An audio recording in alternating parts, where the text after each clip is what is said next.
Hi, hi to everyone. This is our first podcast of the RD Pro Football Agency Football Management on YouTube streaming live. Um, this is our first podcast, so we will try to make it a little bit interesting. First, a little bit of introduction before we go into our main topic of today's live stream. So about me, my name is Stephen Weah, ex-professional soccer player, playing over 16 years in different countries. I was first born in Liberia, yeah, Monrovia, in the little town of Tuckmabur City, Bomi County. Uh, I'm the sixth of five siblings. I got my two older brothers. I'm the third. I got my three sisters. I was born in Liberia, raised and grew up in Liberia. Basically, grew up traveling. So, my passion is soccer. All my life, I always wanted to become a professional soccer player. At the early stage of 6 years, so I knew exactly that I wanted to become a professional player because I remember one time we were kicking a soccer ball in our yard, and my older sister Emilia, and she spoke to me and said, "I think you should play soccer because you look very strong and you're pretty fast." So I took that into consideration. Well, yeah, come on, and I started going, and since then it became my passion. So my story and my journey with lots of ups and downs. In the early stage of my life, I remember I was in the junior high school when the Civil War came to Liberia in 1990. Uh, at that time, when my school closed for the break because of the war that broke up, it broke up in some part of the country from Nimba County. So I went to my mom in Grand Cape County where she was based. So after a week or two, almost a month, the rebels faction took over Grand Cape County. So we were all put outside about 5 o'clock in the morning on the beach. I could still remember, I was a kid, but I could remember everything. And then we were there from the morning 5 o'clock till 6 in the afternoon. We went home, and there were gunshots everywhere, people killing people, and all sorts of stuff going on. So I told my mom, I don't want to stay here. I want to travel. I want to become a professional player. She said, "Where you going to go?" I said, "I don't know. I would just leave the country because she said, but I was what, about 12, 30? So then at that time, my older sister was in a relationship with the Liberian champion boxer who went to the Olympics, Samuel Stewart. And his dad was in America trying to get him over to America, and he was traveling to Sierra Leone, but going by the boat. So I told my mom I want to go. And she said, well, if that's what you want to do, I don't know, but you stay little. I may be worried about you. So I said, no, don't worry. The gods in heaven are there. They're looking after me. And then I got on a boat and went to Sierra Leone.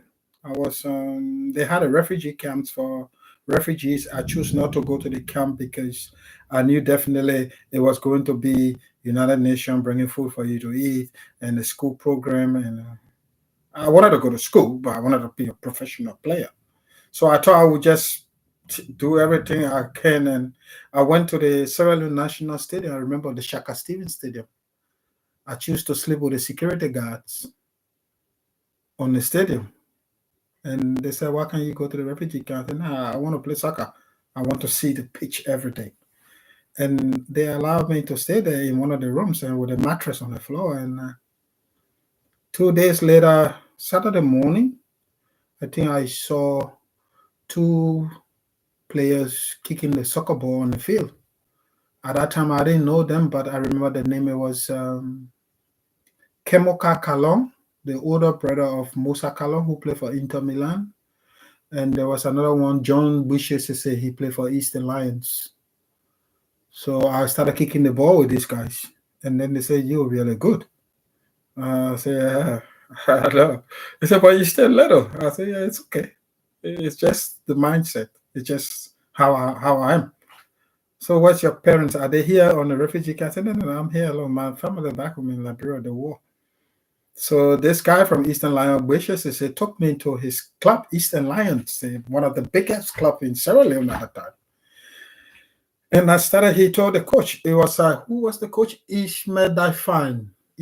I remember the names very well, very well. My memories are still, sometimes they go a little bit off, but yeah, I remember the name. And then I got on the pitch and started playing. He said, "You just so little, but you're so good. We're going to keep you here until you get to the age of 16 or 17. And I just said to myself, "Oh, yeah, that would be good." But I knew that what he was saying to me was way out of what I wanted. So anyway, long story short, they took me to a house. The mother of the club, so we call them mother those days, they're big people. She had a couple of businesses, so she put me in one of her apartments. I used to go to training in the morning by myself. In the afternoon, I go to training with the boys. Long story short, the ceasefire came to Liberia, the first ceasefire in 1991, I think. I went back home. I got on the ship. I told them I wanted to go back home. I will come back. I wanted to see my family, so I went back to Liberia. And then while I was there, my older brother came from on the hustle. We call the hustle. So he came from looking for some food and stuff because things were really tough. And then he came back to the house and told me, he heard the news that there was another war coming called Autopus. Autopus, okay. He said, I said, "Well, I'm not going to be here for Autopus because I want to eat sharks, not Autopus." So then I got on the ship again. I left. I went to Nigeria. I remember I got on the ship called Coastal Trader. Yeah, it was a diesel ship, but they were paying like $50 to get on board. I never had money, just a little boy. I just sneaked my way in there. The security were there. I just went somewhere and went to the bottom of the boat where I stayed for. If you don't, if you can believe it, I stayed down there for 6 days because the boat ran very, very slowly. Like I even thought it was going to sink. But I was down there, I think 3 days, 2 days, 4 days, 5 days, 6 days. We arrived in Nigeria. I came from the bottom there. No food, no water. I was just there. I don't know how I survived, but so the mindset, it was there from a very young age. So I spent basically all my life out of Liberia. I never saw my family. I never saw my parents for over 10 years. And I got to Nigeria. I went to the refugee camp this time because we had other professional big players from Liberia who were playing in Nigeria at that time, like George Johnson, Josh Ellington, Barbecue Jinla, Eddie Cow, Benedict Nima. Those guys were all playing in Lagos. So they brought their club on the refugee camp to play a friendly game with the refugee team so they can make some selection. And it was another story again. After the game, the president told Barbecue and the other guy, said, "Look, I like the little one, Stephen. He's very good. He's young, but he's too good. Bring him to Lagos." I went to Lagos. I won the camp with the team. So my confidence, my mindset, my ability, I knew it was there. Everything was there. But at that time, those days, there was nothing much about being the agent. The agent would take you here, and we were just doing it on our own. So you get your bag on your shoulder. You get to the training ground and say, "Coach, I want to play." The coach put you there. You demonstrate what you can do. They bring the paper. You sign it. They put you in one room. You train. You get paid. You're a happy camper. You relax. So that's how things went. And then I was still not satisfied. I still had that belief that I wanted to go professional, but I was finding my way out of Africa. But in doing that, I needed to develop my strength, my skills. I need to get among the big boys to see what it feels like, what happened, Because when I get out there, I knew that being a professional, you have to be better than those that are there. So how would I go? I don't know. But then suddenly a friend of mine came to me and took me to Nigeria, Cameroon. I went to Cameroon. That's where my career started. I got to Cameroon. I was staying at the Liberia embassy. At that time, the owner of my club in Liberia, Great Barman, was the ambassador of Liberia to Cameroon. The late Carton Capper, took me to the embassy, gave me the room down there. I remember one morning I went to run on a Women Sport, which is the Cameroon #1 stadium in Yaoundé, and I saw some guys playing out there. And then after running, doing the stairs, those days, I was a very kind of a guy who believed in hard work. And then I went and I spoke with the coach that I wanted to kick the ball with him. And then he said, "Oh, yeah, we're going to play a little game. He can join." "Where are you from?" "Liberia." "Oh, yeah. Joshua." Yeah. At that time, Joshua had played for Tonnerre Carrot Club in Yaoundé and left and went to Monaco. Then you get Jean Salin Sadiba, you get Joe Nambwe, you get Victor Kongolo. So all of our top players from Liberia, the majority of them started their career from Cameroon. So then I went. After training, the coach saw me and said, "You're very good. Can you play for us?" I said, "Which level?" He said, "Oh, it's a tier level, but we get a final on Sunday. If we win, we're going to go to the second league." I said, "I want to play in the first league." He said, "Yeah, but you got to play here so the first league can see you." I said, "Okay, good. But I don't want to sign an agreement. I don't want to do anything about contract." So I choose to just stay and play. I told them I will play only one game and then I will be free to go.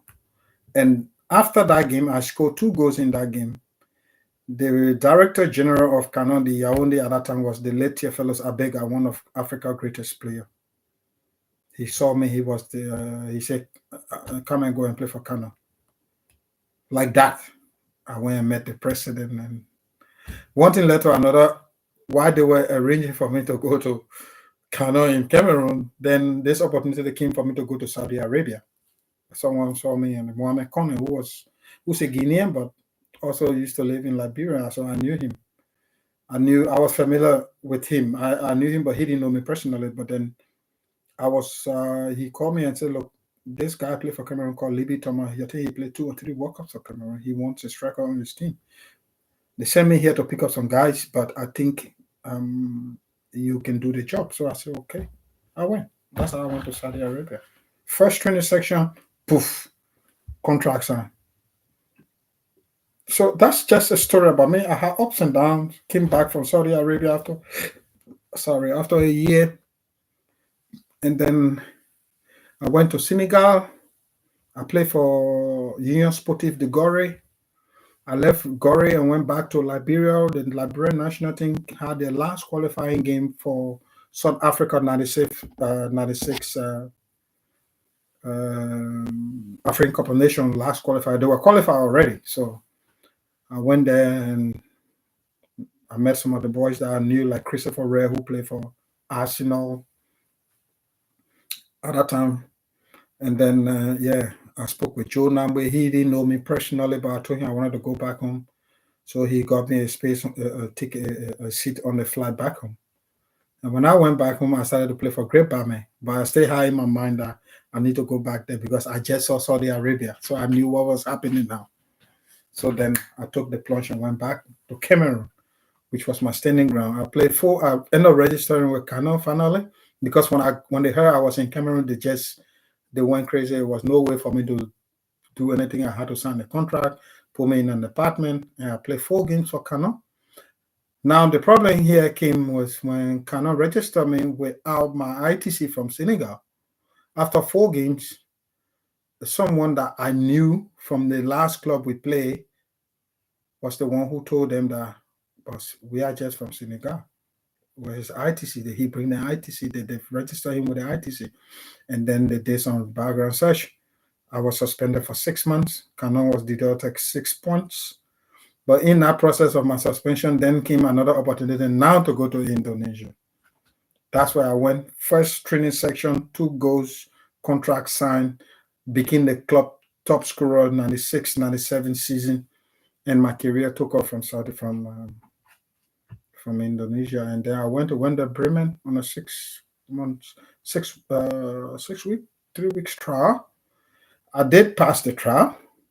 I think it was just one little question because when I got to Germany, the agent picked me up from the airport, Willie Hoppen, who was I was connected by Emmanuel Giza, who got that trials for me. And then when I got to Germany, he said, "How you score your goals?" I said, "With my head and my legs." He said, "With your head?" I said, "Yeah." He said, "The German defender are 6 foot. How you gonna manage?" I told him, "Don't worry, it's all about timing. It's all about techniques. I know how to get up over higher over a taller defender." And I went all the necessary tests. I went through that. I think it was one question that didn't give me that contract. I realized that later on. It was when the coach asked me, "So you only play in the striking position?" That was a simple question. I could have said, "Yeah, no, I also play from the left wing because I used to play as a winger. I was even the goalkeeper when I started my career."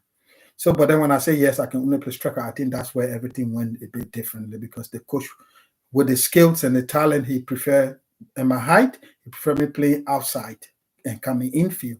But I wasn't too open to professional top fly at that time. So I didn't get that job, but I went back to Indonesia. Even I was in Germany and there were lots of clubs calling me from Indonesia, wanting me to come back. So I went back to Indonesia and then came to Sydney FC on the first A-League 2005 by my former agent, Cristiano from Sydney. Unfortunately, my injury started from there. I broke my cartilage twice, and I had to retire as a professional player at the age of 27. Please. So that's it. It's very short. So that's about me. I have my ups and downs. And now about my agency. When I retired from professional football, I thought I wanted to become a professional coach. So I did my youth license, my grassroots license, I did my Asia AFCC license. And then I was offered to go and coach a club called Mumbai Rangers, which is a league amateur team.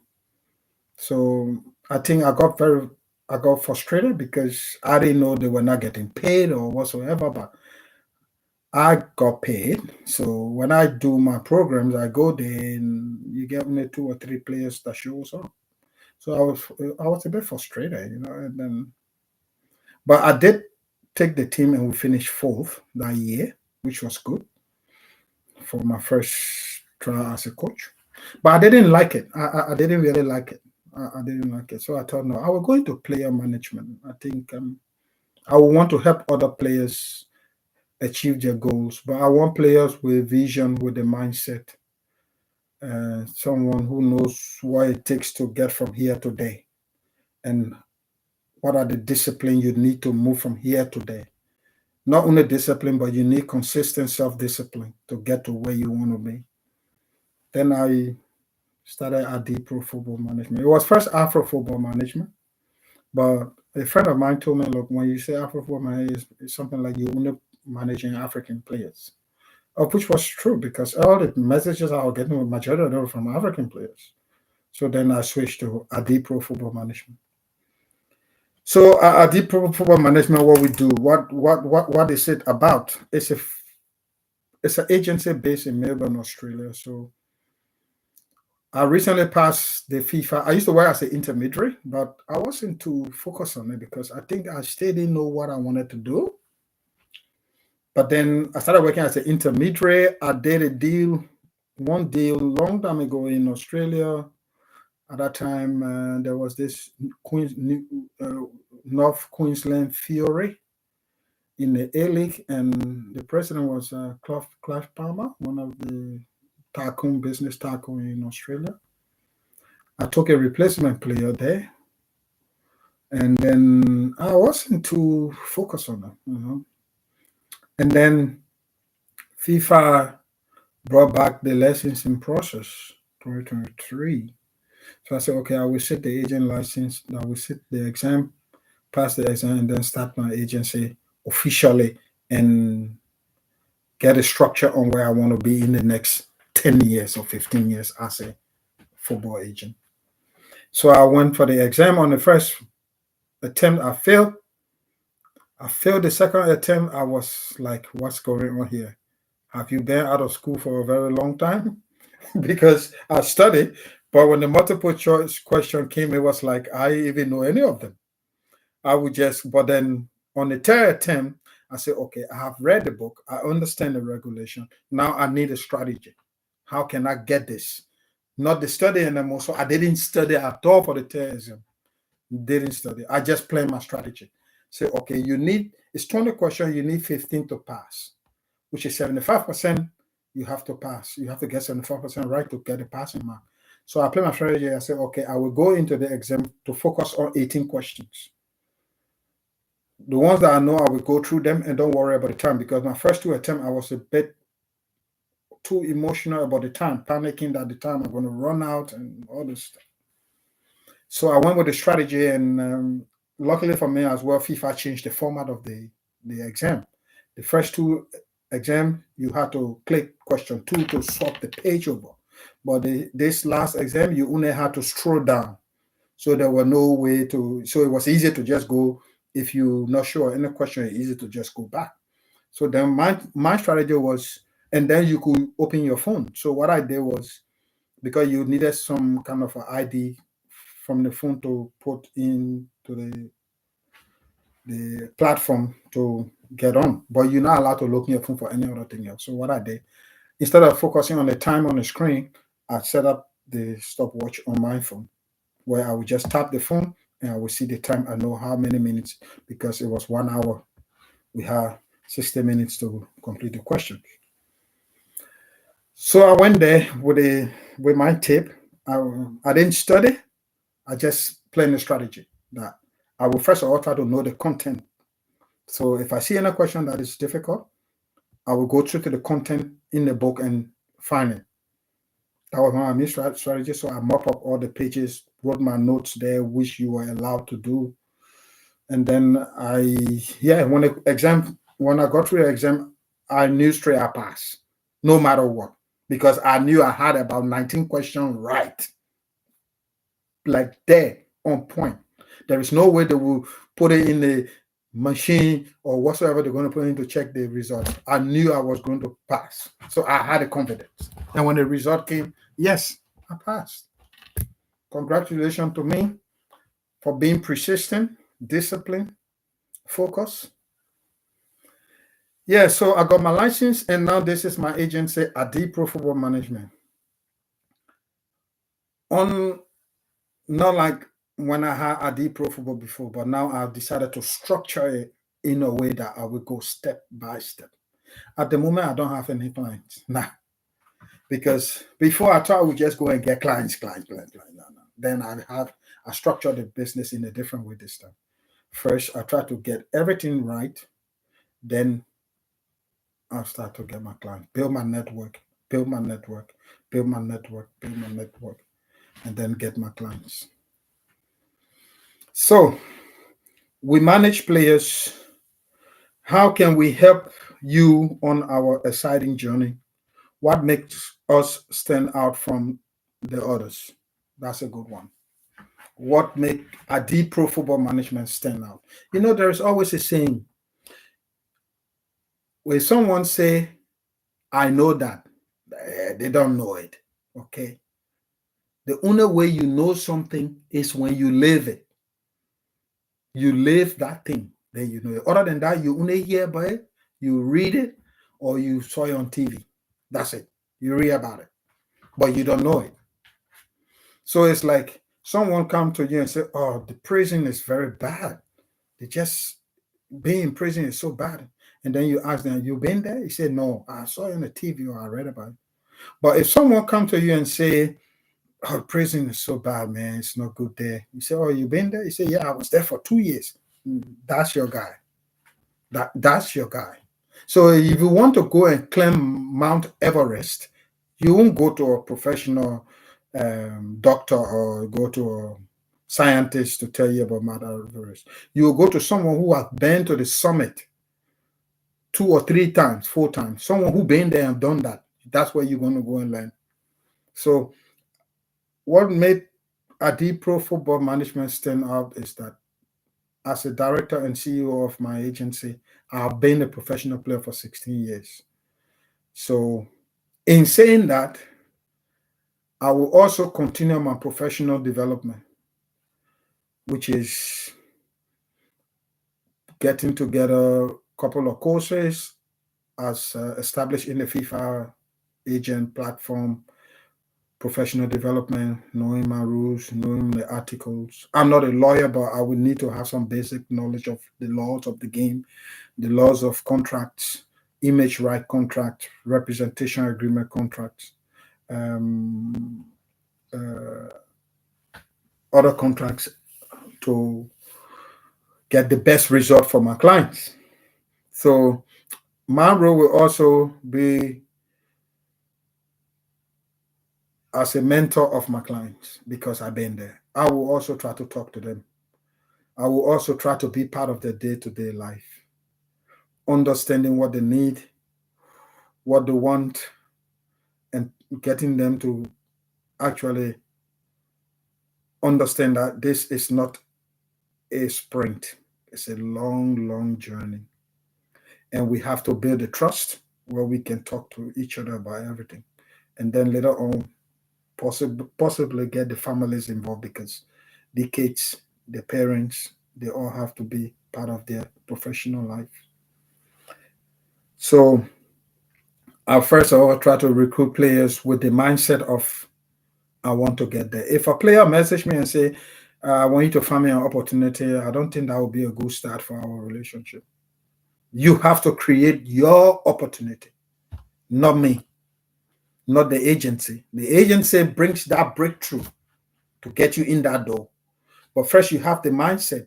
You have to get that mindset where you are and where you want to be in the next 5 years, 10 years. Then we will start talking about something.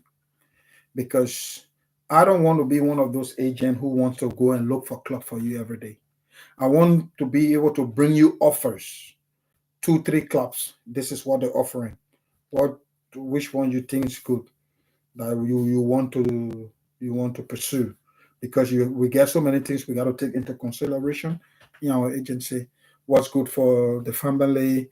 What's good for the players if they get kids? The relocation, the country, finding a decent accommodation, the cars. So these are all the works of an agent. These are things that will happen with my agency. I will always be there. My clients are my first priority because, like I said, I lived it. I play. I know. So, in saying that, this is what I think that makes Adi Pro Football Management stands out from other agencies. But not because I play means I'm going to be a successful football agent. It all depends on my mindset, how much I'm willing to learn and continuous learning in the industry, learning about everything, the laws, the legal aspect of the football world, how to manage my players now and for the future after their career ends. Not like mine, because I will be mentoring also based on my experience, the mistakes I made, not paying attention to what was going to happen to me after soccer, got the injury. I was looking at the sky, thinking, what's next? But before my clients put up their boots to say, okay, it's done, it's all set. For where they're going to go, we have already established that what they're going to do, anything they want to do of their choice, something that they love. So I'm passionate about what I do or what I'm about to embark on. So I hope my clients will also understand my perspective, understand me from that from that side of it, that I will only be able to work with players with vision, have a goal, take action, discipline, not just discipline, but consistent self-discipline on and off the pitch. So I want to be involved in their day-to-day life, manage the day-to-day life of the player. So in doing that, we need to build the trust and know how we're going to work. Like I said, I don't want to find a club for you every year. I want you to leave Manchester United knowing that Barcelona, Real Madrid, Juventus, they're all over the place for you. So if you want to go there, then this is the right spot. And sometimes they say, or if you're looking for agent, you should check for their track record. All those big super agents you see up there, they all started from nowhere. They had no clients, nowhere, but they worked their way into the business. They got into it and learned it. They didn't stay from the outside and say, okay, I will learn about the agency job before I go in. No, they get there and they learn along the way. They made mistakes, they correct their mistake. You fail fast and recover. So if you check my track record and think, well, I had no big deal, so you're going to go to another agent, that's good. But I would not encourage that. I think trust, the personality, the belief, the mindset, the ambition, what the person trying to achieve. If you're happy with that, you get on board. That's it. And yeah, that's what IDPF football is all about. And we try to build career trust with our clients, mentoring, playing a day-to-day role in our clients' life, making sure that they follow the regulations, making sure that if they get a contract, they should follow the clause in the contract and understand the contract.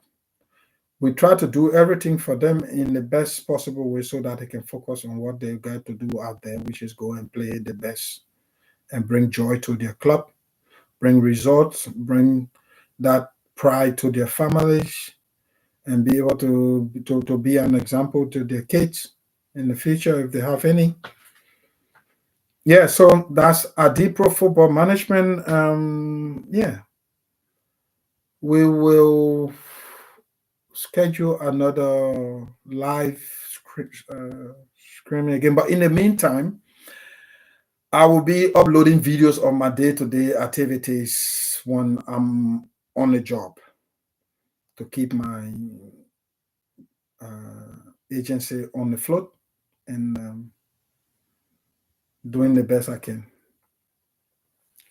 There's no one watching today, but in 10 years, you never know. I'm a very, very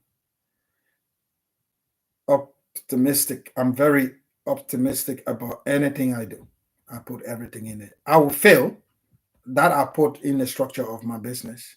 That I'm not going to get a sugar bread all the time. I know sometimes I will be knocked back. I know sometimes it won't go well. Deal with break here. Hey, that's life. But we continue learning. We continue pushing. Thank you for watching and stay tuned and have a pleasant good evening. She's out at IDPF Football Management. One team, one goal.